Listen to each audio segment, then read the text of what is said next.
guys, welcome back to the coffee shop. My name's Dylan, and this week I've been trying to survive the Horde in Days Gone's apocalypse. So, Days Gone, not your typical open world zombie game. Think of it as a collection of all the tropes and themes of the genre combined together in the best possible way. Like how Spider-Man was the sum of all open world games before it, combining features from different games in clever ways to create the best possible experience. This, in my mind, is the same thing. The devs have ensured the story is well written, with characters who are relatable and who you can genuinely care about. The protagonist's motivations are well explored and he is a likable character. So that's one of the most important things checked off the list. Who likes playing a game with bad characters? Or no characters? Tell me lies, tell me sweet little lies. Tell me lies. In Days Gone, you're going to be experiencing this world with dynamic weather effects, such as rain, snow, and storms, as well as your average sunshine and overcast. This lends a sense of realism to the game and places you in the shoes of the character, immersing you in the world.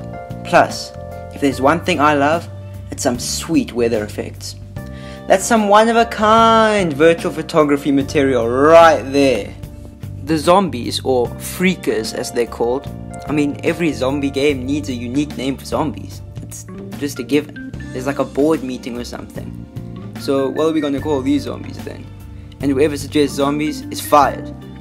But as I was saying, the freakers are fairly unique to the zombies we're used to.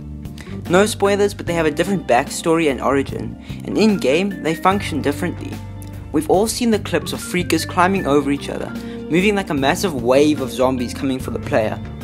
Really sells that "the world comes for you" tagline. Okay, so there are 3, maybe 4 main groups or factions. 4 if you count the freakers. But basically, there's your typical raiders.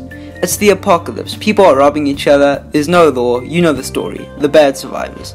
Then there are the camps who are friendly towards you, giving out missions and bounties. The good survivors. The freakers who we've talked about, the not survivors.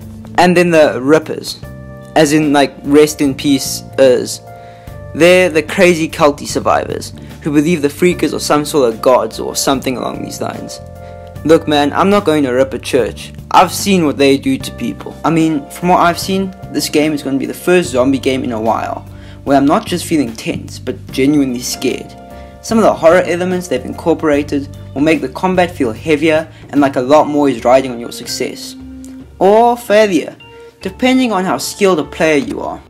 The horror elements blended with seamless action and open world biking will make Days Gone feel fresh, and keep it from getting old or repetitive, which is a big trap for modern games, but one luckily looking to be sidestepped by Days Gone.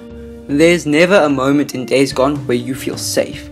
There's always a freaker or a raider or even a zombie wolf somewhere out to get you.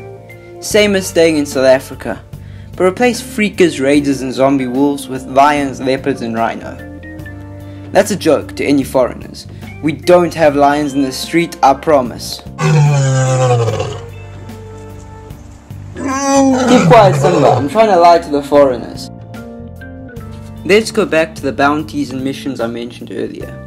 The way the currency works in-game is that there's not really a currency. From what I gather, there's a sort of credit system, where the more you help out settlements and survivors, the more they allow you access to their better equipment and facilities. Upgrading your bike with said equipment and facilities is one of Days Gone's core gameplay pillars. At the start of the game, the protagonist Deacon gets his bike stolen, leaving you to build a new post-apocalyptic survival machine throughout the game. Think the Mad Max game and you're on the right track. The bike functions as your transport throughout the world. It requires maintenance during gameplay using scrap and needs fuel. Luckily, all gameplay shown points towards this not being too intrusive and actually just adding to the feeling of tension, rather than being just another annoying survival boss. The bike also stores your weapons, meaning you can't carry all the weapons you want around with you at the same time, like the horse from Red Dead Redemption 2. Now I've mentioned Red Dead Redemption 2. Now I have to go play Red Dead Redemption 2 again. This game is so brilliant actually, welcome to my life. So overall, when playing Days Gone, I'm expecting polish. This game is coming into circulation after the massive burst of zombie popularity has died down, but it's looking to revive it from the dead by giving players an enjoyable gameplay which outclasses many others. Days Gone is the total sum of everything developers have learned from previous zombie games, mixed together with a case study of biker culture, all wrapped up in an extra large enjoyable experience for one. Online elements don't seem to be making an appearance, but I'm fine with that. I'd rather have the developers focus on what they want to do, instead of forcing elements in there that don't have a place in their vision. So that means attention to detail in Days Gone. Everything will be focused and precise, without unnecessary things thrown in to appease the all-powerful shareholder overlords. Jokes aside, I'm personally really excited for Days Gone, and it's definitely a game I'll be picking up upon release. Anyway, before I go play some Red Dead for the second time, from the beginning knowing me, let's talk about Days Gone down in the comments. What do you guys want, and what do you guys think of the game so far? I read through all your comments and many form inspiration for my future videos, so I encourage you to leave one down below. Also, do you know the zombie apocalypse is impending? And the only way you can stop it is by leaving a like, to appease the ancient evil zombie overlords? Well, it's up to you to stop the apocalypse. Come on, it took me 5 minutes to come up with that. I mean, it took me 5 minutes to discover that in ancient tomes. Tomes, that's right. Thanks for watching, guys. Tell me what you guys think of Days Gone and what you guys would like to see down in the comments. Please guys, like and subscribe. It really helps me grow the channel. As always, I'll see you guys next time.